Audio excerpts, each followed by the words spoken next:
Como millones de personas, me crié en la tradición bíblica de la creación, con el principio del Génesis. Al principio creó Dios los cielos y la tierra.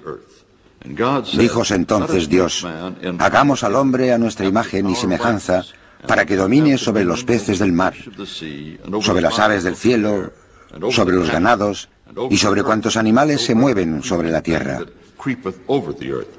Y creó Dios al hombre a imagen suya, a imagen del Dios que lo creó, y los creó macho y hembra.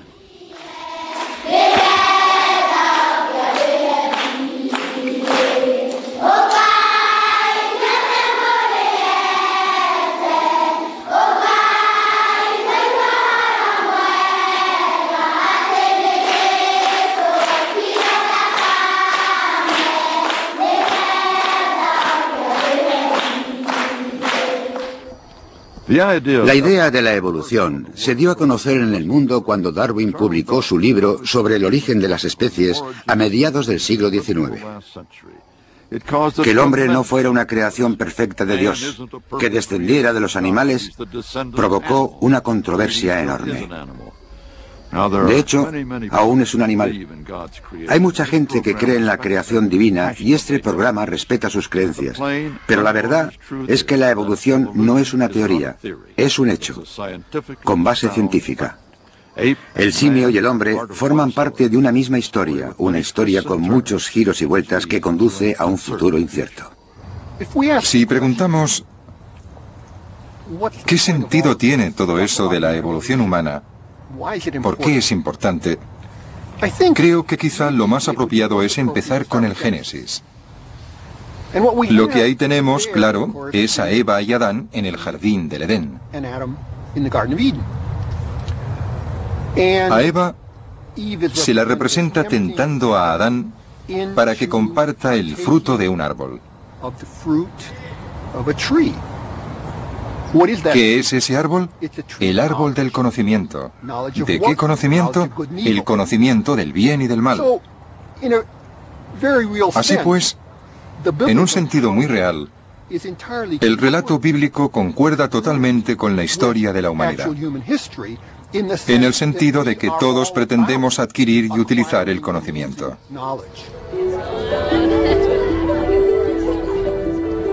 El modo como ha evolucionado nuestro cerebro nos ha permitido investigar nuestra propia evolución.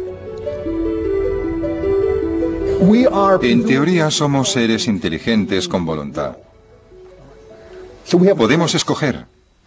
Somos el único organismo que puede hacerlo.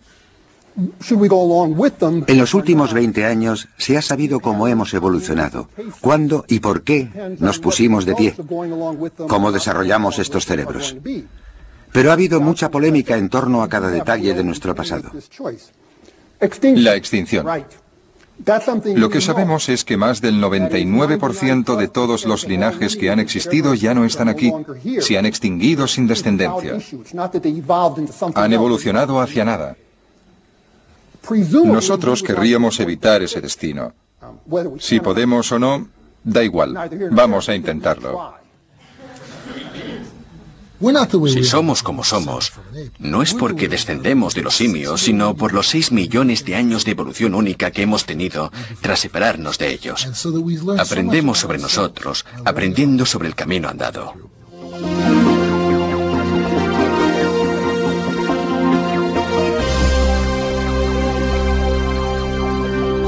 Los científicos han debatido durante años las relaciones de parentesco concretas entre nuestros antepasados. No estoy dispuesto a discutir los detalles. Hace unos años reuní en un programa de televisión a dos colosos de la especialidad, Richard Leakey y Don Johanson. Durante 15 años he visto fósiles que eran la estrella. Se olvidaban, regresaban y volvían a olvidarse. Bien. Vamos a distanciarnos algo. Claro que es importante, ni Don ni yo lo negaríamos. Claro. Pero no pienso decir sí. ¿Pero me equivoco Creo o no? que sí. De acuerdo. Esto será divertido. He traído una especie de dibujo de cómo veo yo el árbol genealógico. Siempre estás preparado, Don. Yo acabo de llegar de Kenia con las manos vacías. He dejado un hueco Para mí. Para que dibujes tu interpretación del árbol No genealógico. tengo colores, no tengo recortables. Toma. No soy ningún artista. No puedo hacerlo. Pero fundamentalmente creo que la diferencia más importante... Mira, lo único que puedo hacer aquí es... ¿Lo sujetas? Sí, no... Es probable que hiciera esto. ¿Y por qué lo sustituirías? Creo que... Un interrogante. No discutían sobre la existencia de la evolución, sino sobre su recorrido, sobre el árbol genealógico humano. Los científicos discuten todo el tiempo, así se ganan la vida.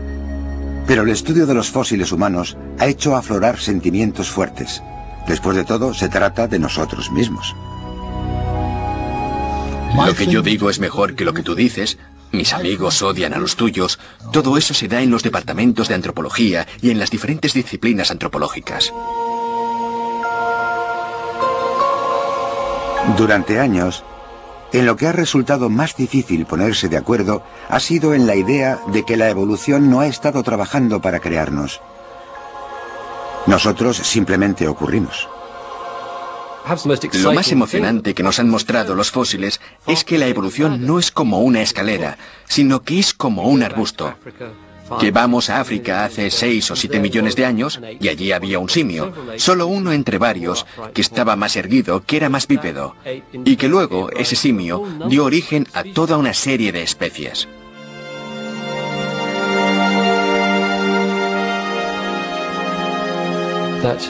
Finalmente, la noción de la escalera fue sustituida por la de un arbusto de la evolución humana que tenía distintas ramas, el mismo tipo de arbusto que vemos en la evolución de otros animales.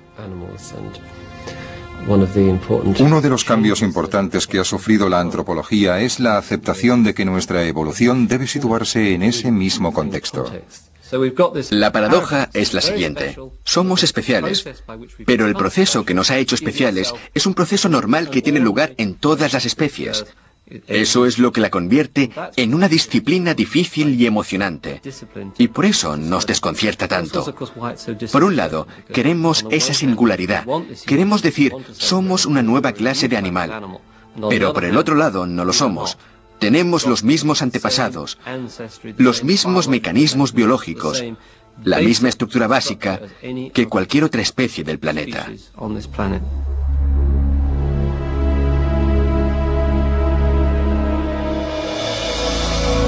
La historia de los neandertales que vivieron en Europa hace 100.000 años son un ejemplo fascinante de cómo los humanos aceptamos nuestro pasado. Se encuentran entre nuestros parientes recientes más cercanos, pero no dejamos de cambiar de opinión sobre si nos agrada tenerlos en la familia. A lo largo de los años, los neandertales han sido más vilipendiados que cualquier otro tipo de fósil humano. Creo que es porque es un problema europeo, y los que los calumnian son también europeos. Es un debate que lleva mucho tiempo produciéndose y creo que tiene que ver más que ninguna otra cosa con nuestros sentimientos sobre nosotros mismos. ¿Queremos tener entre nuestros antepasados a criaturas semihumanas como los neandertales? ¿O queremos ir atrás y decir que los humanos somos algo realmente especial y mucho más antiguo? El primer fósil neandertal se encontró en el Valle del Neander, Alemania, en 1863. Era el primer fósil de humano primitivo de cualquier especie que se encontraba y no parecía un antepasado muy atractivo. Lo importante que hay que recordar es que era el único fósil que había en juego. Es muy fácil mirarlo y decir, ahí va, esto no puede tener nada que ver con nosotros. También es fácil decir, muy humano. Fueron dos cosas que pasaron. ¿Qué ocurrió a finales del 19, cuando se encontraron más fósiles neandertales que fueron identificados como humanos arcaicos?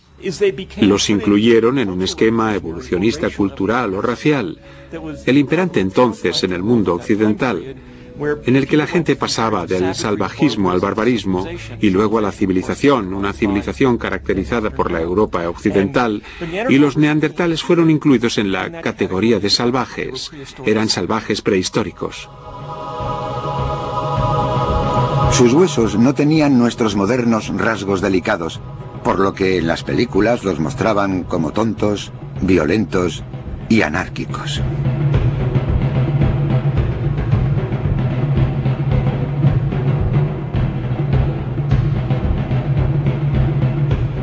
Los neandertales que se representan en estas películas tienen las rodillas flexionadas, el dedo gordo del pie oponible, los hombros anchos, un modo de andar pesado. Son los neandertales de la primera mitad del siglo XX. Y mezclado con eso, vemos una personalidad semihumana que solo piensa en la destrucción, la sangre, matar y en todo lo desagradable que se les ocurra. La interpretación salvaje y básicamente animal de los neandertales era solo una de las interpretaciones, porque también eran vistos como las criaturas de Dios, como la forma primitiva del hombre en el sentido del ser puro, no una bestia. Después de la Segunda Guerra Mundial, durante los años 1950 y 60, lo que pasó es que se descubrieron restos humanos mucho más antiguos, los que ahora llamamos Homo erectus y Australopithecus. El neandertal empezó a parecerse mucho más a nosotros y comenzó a ser visto como un ser muy cercano, casi idéntico a nosotros en términos de parentesco. Curiosamente, a medida que los neandertales se acercaban a nosotros en parentesco, se nos iban pareciendo más en el comportamiento. En la época de los hippies, cuando se quería creer que somos básicamente rusonianos, guapos y buenos, lo que encontramos fue que los neandertales no eran desagradables o brutos, sino pacíficos, tranquilos, cariñosos. Ponían flores en las tumbas de sus muertos. Eran amables. La horrorosa sociedad industrial moderna era la responsable de todo lo desagradable de la naturaleza humana.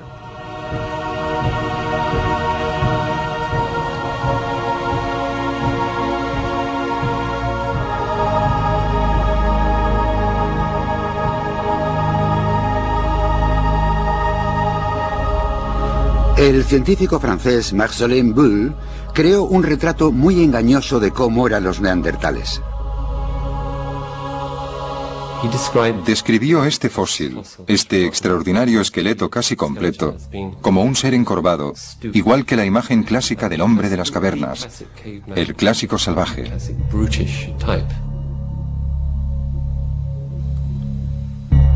Jorobados, con la cara sobresalida, dijo que tenían una postura semihumana, que eran incapaces de ponerse erguidos por completo. Salió con que eran muy primitivos, muy distintos, y eso los excluía de los antepasados del humano moderno. Los fósiles nunca pudieron contestar, por supuesto, y decirle a Bull dónde se equivocaba.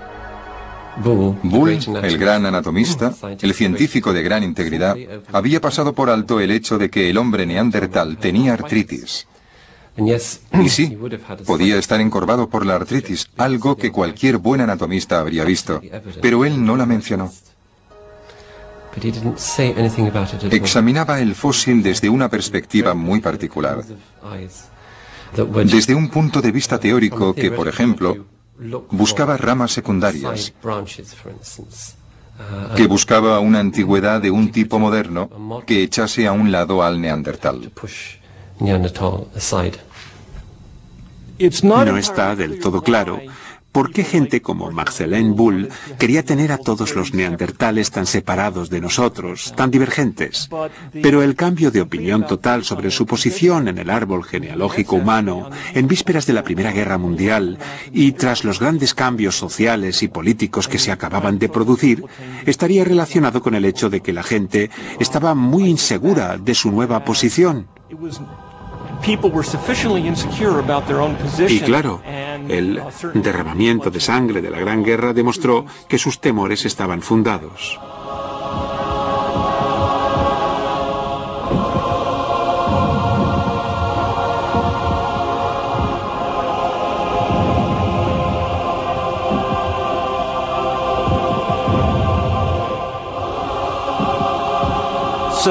Lo que pasó es que, de repente, de una forma subconsciente, ya no se sentían cómodos descendiendo de algo menos humano que ellos mismos, y por eso cogieron a los neandertales, de quienes ya se sabía que eran bastante recientes, que solo tenían 50 o 100.000 años.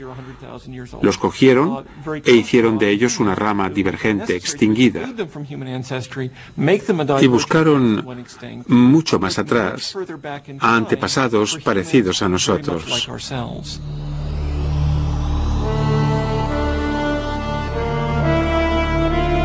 La gente ha querido que cualquier antepasado que no pareciera muy humano estuviera muy alejado en el tiempo. Muchos de los errores en esta disciplina tienen que ver con la idea de que somos tan especiales que debemos de llevar mucho tiempo siéndolo. No cabe ninguna duda de que la forma como estudias los datos está influenciada por el tipo de teorías que sostienes. Podemos dar la vuelta a la famosa frase y decir, si no lo creo, no lo veo. Es algo que se ha usado enormemente en la interpretación de los fósiles humanos a lo largo de la historia, de la breve historia de la ciencia, desde sus inicios hasta la actualidad. Y ese deseo, quizás subconsciente, de hacer que el hecho concuerde con la teoría, subyace en el mayor escándalo de la antropología. El cráneo del hombre de Piltdown prevaleció durante muchos años como una pieza clave de nuestra historia. Desafortunadamente, es un fraude.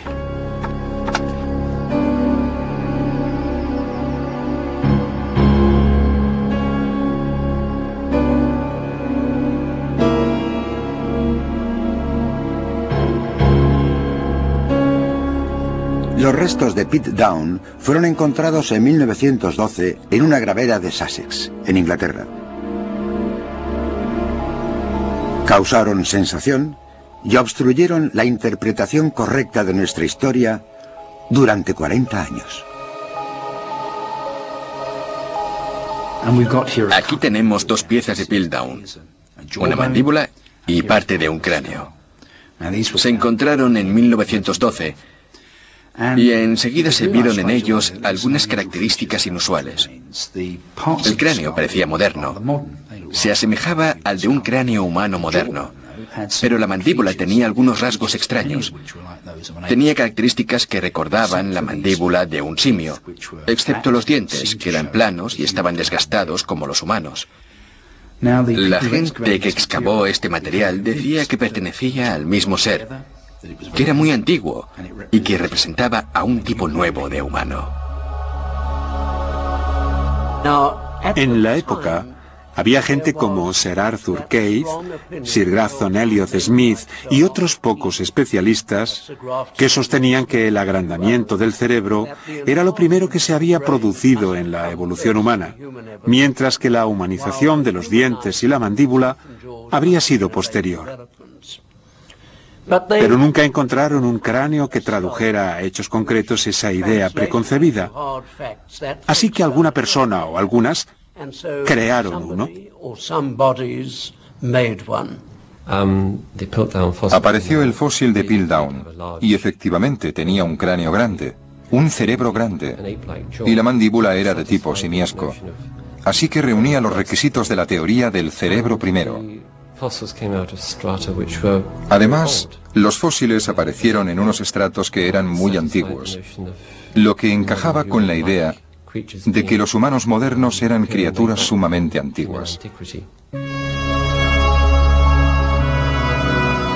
Piltdown era un vulgar engaño, pero concordaba con la idea de aquella época de que el cerebro, la humanidad de los humanos, era muy antiguo. Este tipo de humano los atrajo, porque tenía un cráneo moderno, mientras que otras partes del esqueleto eran más simiescas. Era maravilloso. Tenían a una criatura parecida al hombre muy antigua, de la misma antigüedad que el neandertal, lo que en aquella época dio un gran espaldarazo a la antropología británica. Gran Bretaña no tenía restos antiguos como los de otros países y por fin podían probar que Gran Bretaña había sido muy importante en la evolución humana. Esto era algo de lo que Gran Bretaña podía estar orgullosa. El primer inglés. Querían creerlo. No había dudas. Existía un sentimiento fuerte.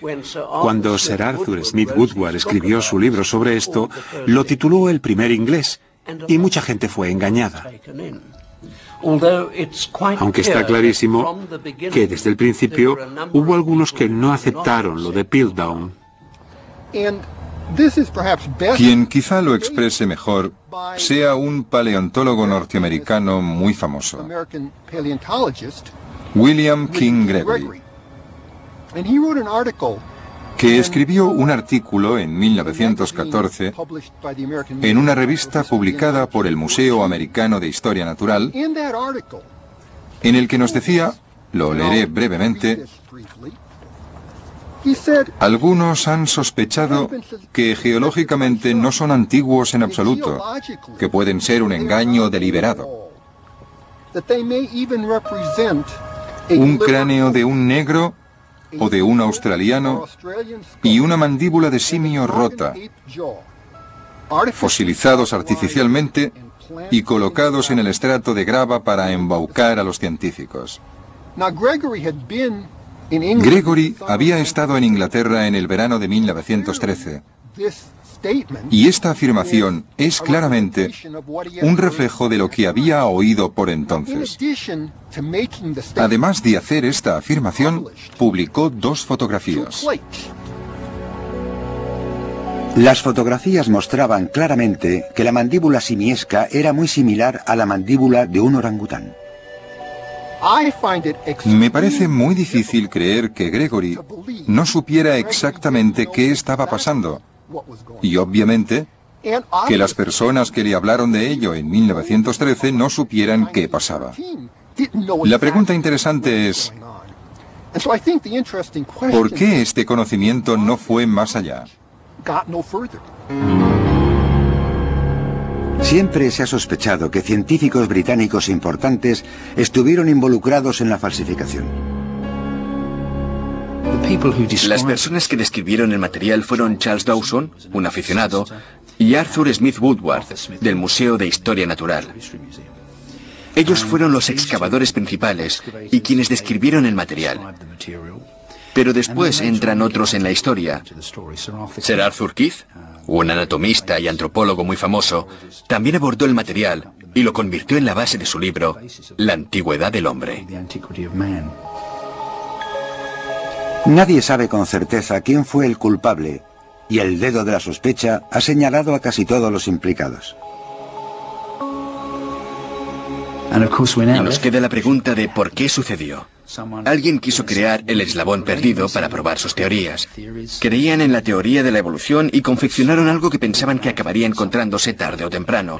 Simplemente estaban ayudando a la evolución. Todavía era un mundo de caballeros. Y creo que Gregory y otros que debían de saber la verdad no quisieron insistir en ello. No quisieron acusar a nadie abiertamente y prefirieron que la gente lo reconociese por su cuenta, pero nadie lo hizo. Y como digo, la gente se dedicó cada vez más a ello, de forma que con el tiempo se volvieron menos capaces psicológica y profesionalmente de reconocer lo que era en realidad.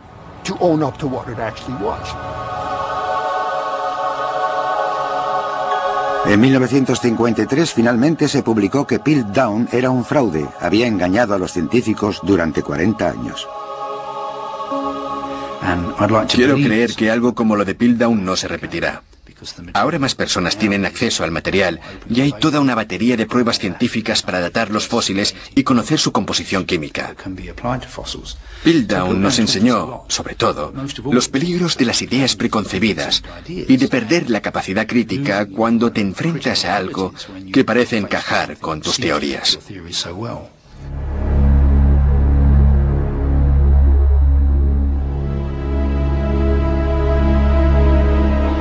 Piltdown fue un obstáculo para un fósil muy importante encontrado por entonces en Sudáfrica, el niño de Town. Esos fósiles fueron descubiertos por Raymond Dart en 1925. El primero era el cráneo de un niño pequeño, muy parecido al de un simio. Ahora sabemos que esas criaturas simiescas estuvieron entre los primeros miembros de la familia humana, pero en aquella época el niño de Town se enfrentó a varios problemas de aceptación. Uno de ellos fue la existencia de Piltdown. Cuando se descubrió el niño de Town, era justo el espécimen contrario a la idea fija que se había concebido antes, porque tenía un cerebro pequeño, pero unos dientes muy humanos, además de la postura erguida. De forma que el niño de Town no podía ser verdad si lo de Piltdown era verdad. Si Piltdown era una hipótesis incorrecta, el niño de Town tenía más posibilidades de ser correcto. Los dos no podían representar un hipotético antepasado humano.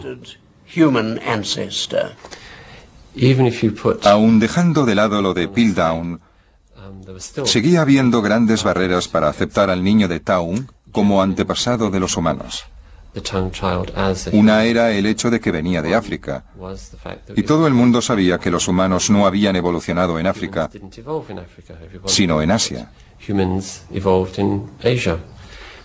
Por algún motivo, el mundo tenía preferencia por el Oriente romántico, y había un atractivo asiático tan fuerte que cuando se encontró el hombre de Pekín, algunos años después que el niño de Town, el mundo lo abrazó con fervor y dijo: ese es el eslabón perdido, ese es el antepasado.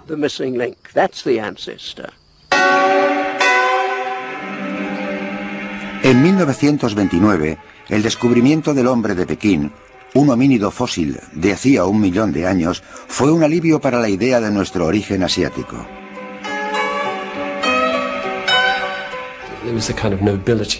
A Asia iba asociada cierta nobleza y las elevadas mesetas, y se hablaba de forma muy lírica del surgimiento de la nobleza humana en ese tipo de ambiente noble.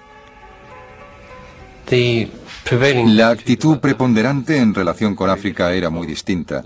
Se consideraba como el trópico degenerado.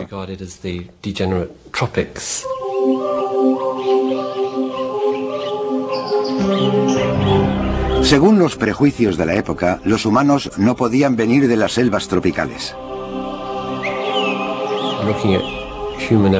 Se sabía que los simios y los humanos eran muy afines, pero se explicaba que los simios se habían convertido en simios porque no habían intentado evolucionar en humanos decentes y trabajadores.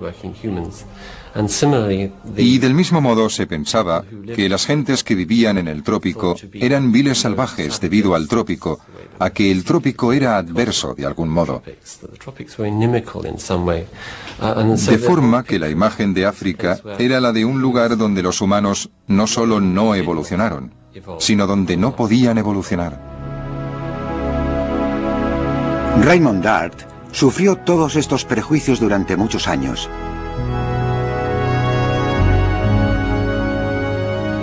Finalmente, Robert Brun encontró un fósil como el del niño de Town, pero adulto, y las pruebas eran evidentes.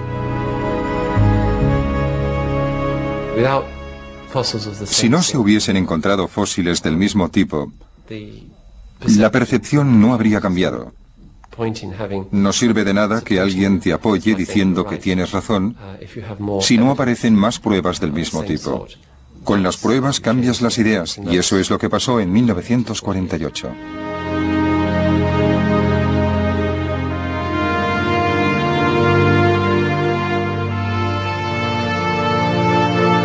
África fue la patria de la humanidad, no hay duda alguna. Pero para vencer los prejuicios, las pruebas tuvieron que ser abrumadoras.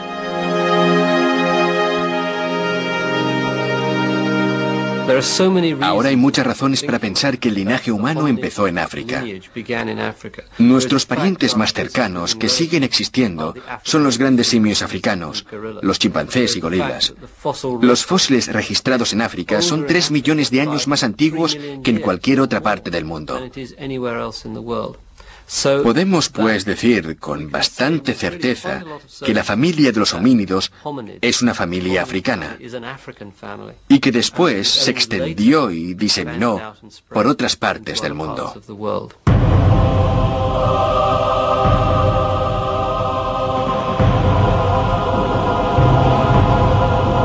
Tras la Segunda Guerra Mundial, hubo la necesidad de entender las cosas tan terribles que se hacían los humanos. Raymond Dart dio con un fósil que parecía sugerir un largo pasado sangriento para la humanidad. Quizá la violencia estaba en nuestros genes. Parecía, por el daño causado a esta mandíbula, que estas criaturas se herían unas a otras, y de esa idea surgió una imagen de violencia inherente, una explicación a nuestro entusiasmo por dañar al prójimo. Esta noción ha sido remodelada muchas veces. Raymond Dart la remodeló hasta decir que éramos unos cazadores salvajes y que nuestros antepasados remotos utilizaron lo que él llamó una técnica de apaleamiento para matar a la presa y arrastrarla fuera de las fauces de las hienas. Las nuevas ideas de Dart atrajeron a la prensa a su excavación en Makapansgat. Dart pensó que los huesos que había encontrado acumulados allí habían servido como porras. Pensaba que habían sido reunidos para ese objetivo concreto. Sugirió que la parte inferior del húmero se seleccionaba como arma, como porra, y que era lo que se usaba para golpear a otros humanos en la cabeza y para golpear a los papiones. Era una de las armas principales, y pensaba que esos huesos indicaban que al principio éramos unos caníbales asesinos, que éramos cazadores poderosos, que podíamos matar a animales enormes, y esto dio mucho que hablar. Yo estaba muy imbuido de esas teorías, y otros, como el escritor americano Robert Ardrey, escribieron libros que fueron un éxito de ventas, empezando con Génesis en África, sobre el tema de los comienzos sanguinarios de la humanidad, de la transición depredadora del simio al hombre.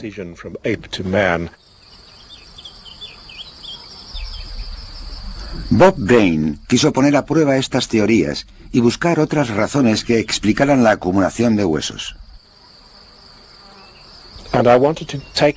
Quería otra acumulación de huesos completa para ver si confirmaba lo que había dicho Raymond Dart sobre Makapansgat. De modo que empecé aquí, esperando trabajar unos pocos años y dar luego mi versión, pero 25 años después sigo aquí, a punto de acabar el proyecto.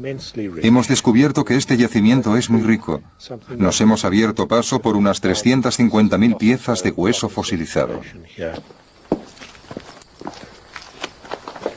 Examinó qué les había pasado a los cadáveres de otros animales en la naturaleza y sobre todo qué huesos quedan cuando los depredadores acaban con su presa.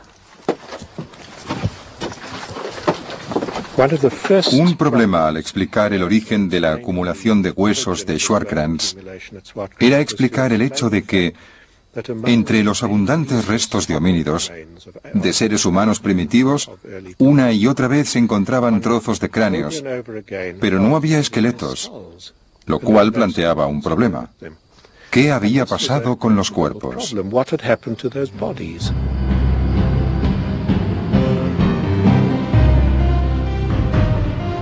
Lo que descubrió fue muy distinto a la idea de Dart sobre los homínidos sanguinarios.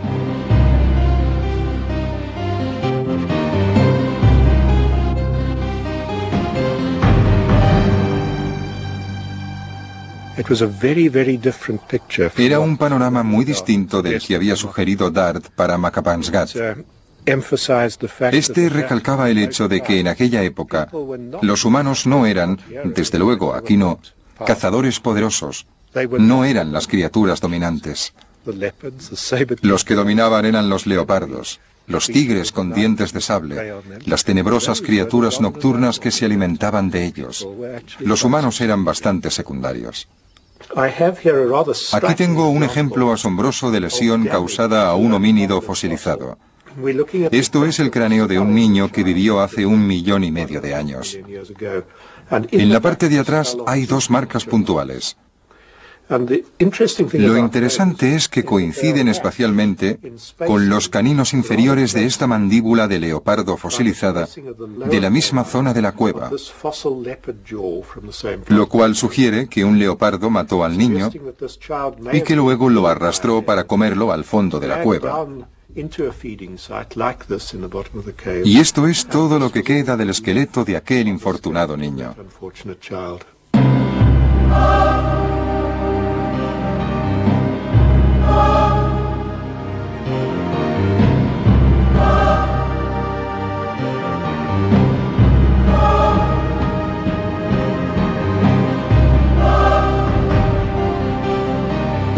Lo que mostraban los huesos es que los homínidos eran los cazados, no los cazadores. Pero Dart no se consternó al ver que sus ideas quedaban invalidadas. Creo que Raymond Dart era un gran hombre de ciencia, porque simplemente hacía afirmaciones que requerían una respuesta. Y eso es lo que él quería. Y cuando encontrabas una interpretación alternativa, como hice yo, se ponía contentísimo. Creo que hay 2 tipos de científicos. Los que erigen señales a 30 kilómetros en la carretera y los que son más cautos y siguen su estela buscando los detalles, avanzando lentamente centímetro a centímetro hacia las señales. Dart era un científico de los que erigen señales a larga distancia. Considero que necesitamos los 2 tipos. Pienso que la historia de la gente que ha estudiado la evolución humana está llena de personajes muy enriquecedores. Y eso da la impresión de que se trata de figuras titánicas que debaten teorías concretas sobre si los humanos evolucionan en África o no, si el cerebro evolucionó antes que el bipedismo. Y creo que eso refleja la naturaleza de nuestra especialidad. Y también el hecho de que durante mucho tiempo no había pruebas. Los fósiles eran poco frecuentes y cada descubrimiento invalidaba las teorías anteriores. Lo que hemos visto en los últimos 20 años es un cambio total. El registro fósil es mucho mejor de lo que era. Ahora hay fósiles a miles, no a cientos. El otro cambio es que hay mucha más gente trabajando desde enfoques distintos. Y es que antes los fósiles eran centrales y todo el mundo los consideraba el principio y el fin de la historia de la evolución. Pero ahora recurrimos también a la biología molecular, la genética, la ecología, la etología, a toda una gama de enfoques que proporcionan más facetas de la biología evolutiva. La materia se ha ampliado e intenta dar una versión desde perspectivas distintas.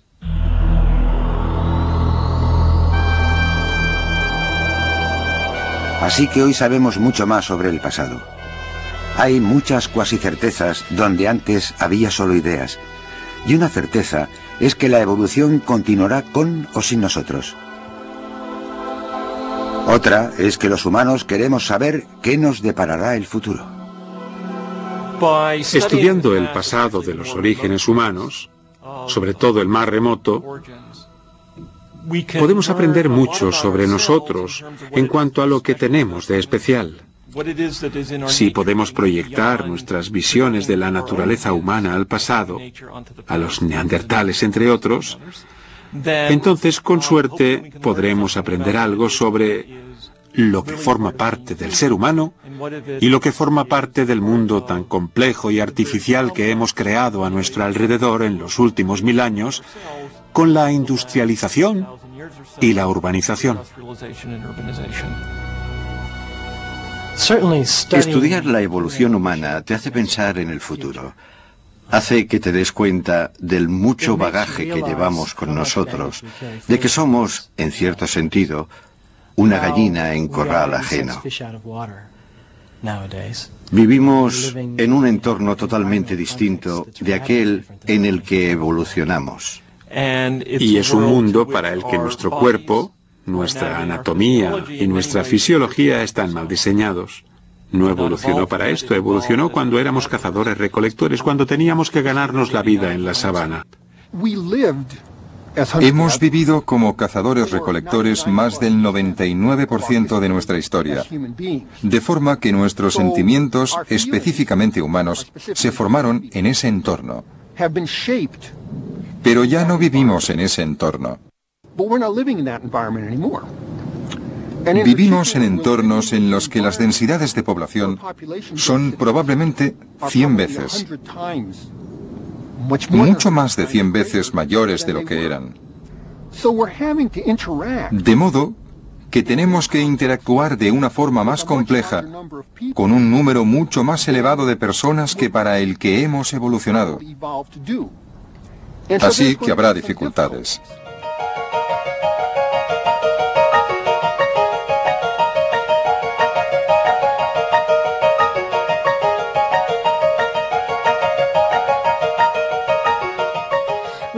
Cuando los humanos se multiplican más de lo que puede soportar una zona, hay guerras, genocidios, crueldad y miseria.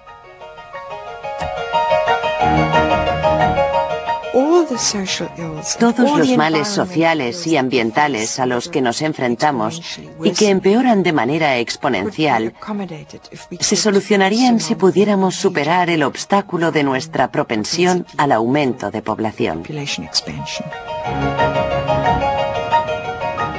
El 50% de nosotros vivimos en ciudades. Hemos creado unos enormes desafíos nuevos para la supervivencia. No obstante, también hemos desarrollado sistemas éticos. Hemos desarrollado lo que llamamos principios, normas para el camino de la vida. Creo que ahí es a donde nos lleva el futuro. Y si lo miramos así, solo puedo ver el mensaje de evolución para el futuro de la humanidad como un mensaje de esperanza, de progreso, de optimismo. No soy un catastrofista que lo ve todo negro y corre alegremente por el mundo con un maletín y diapositivas, pronosticando la inminente destrucción de nuestra especie.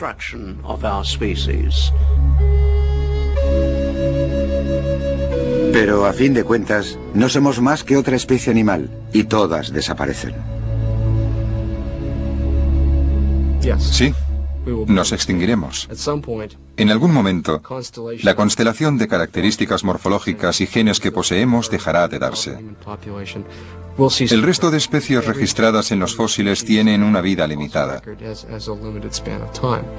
Eso no significa que no tengamos descendientes que adoptarán otra forma, parecida o no, pero eso es algo que dependerá del contexto en el que se den los cambios evolutivos. El futuro de nuestra especie es totalmente desconocido. Y por ese motivo no tengo una opinión. No puedo opinar sobre qué pasará. Estamos tan vinculados a la cultura y a la tecnología que nuestro futuro tiene que depender de lo que aprendamos a hacer y de la efectividad con la que aprendamos a hacerlo. Si yo supiera predecir eso, no estaría aquí. Estaría jugando a la bolsa. No viviría del sueldo de un profesor, viviría en un castillo. Por un lado, los fósiles son un testimonio elocuente del hecho de que todas las especies se extinguen. Por otro lado, ninguna especie en la historia de la evolución ha alcanzado un entorno cultural tan complejo como el nuestro.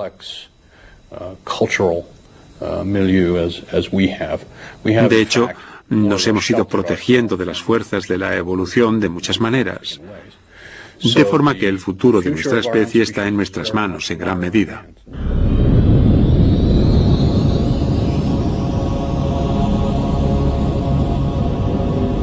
Hoy día hay solo una especie humana. Me pregunto si podríamos dividirnos en 2 o más especies, como ya hicimos en el pasado. Aunque es imposible que ese tipo de divergencia se dé hoy día, porque no puede haber tanto aislamiento, sí podríamos estar cerca de una era espacial en la que habría aislamiento de humanos de un modo que no conocemos desde que los humanos habitábamos solo en África.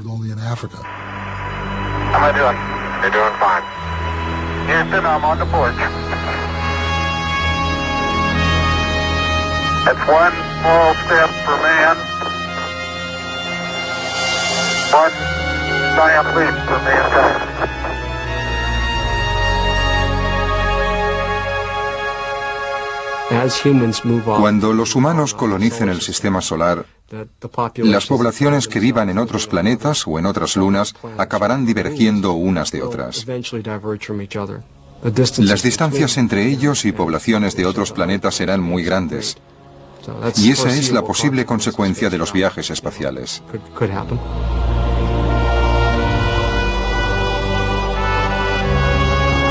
Fundar colonias en otros planetas aún es ciencia ficción. Por ahora y para nosotros, la evolución seguirá resolviendo los problemas y jugando a su juego del azar. Creo que el modo como vive la gente hoy ilustra muy bien la forma como funciona la evolución. Si le preguntamos a alguien de Nueva York o de Etiopía cómo evoluciona, se reirá y dirá que es una pregunta estúpida. Pero si les preguntáramos qué problemas de supervivencia tienen, contestarían la falta de dinero, o de atención médica, o la escasez de comida, lo que fuera. Entonces, veríamos que los problemas a los que nos enfrentamos son de supervivencia cotidiana. Lo que nos recuerda que la evolución no es ir en una dirección determinada, hacia un punto concreto, sino que tiene que ver con las adaptaciones a corto plazo. La evolución no es más que el efecto acumulado de todas esas decisiones y sucesos a corto plazo.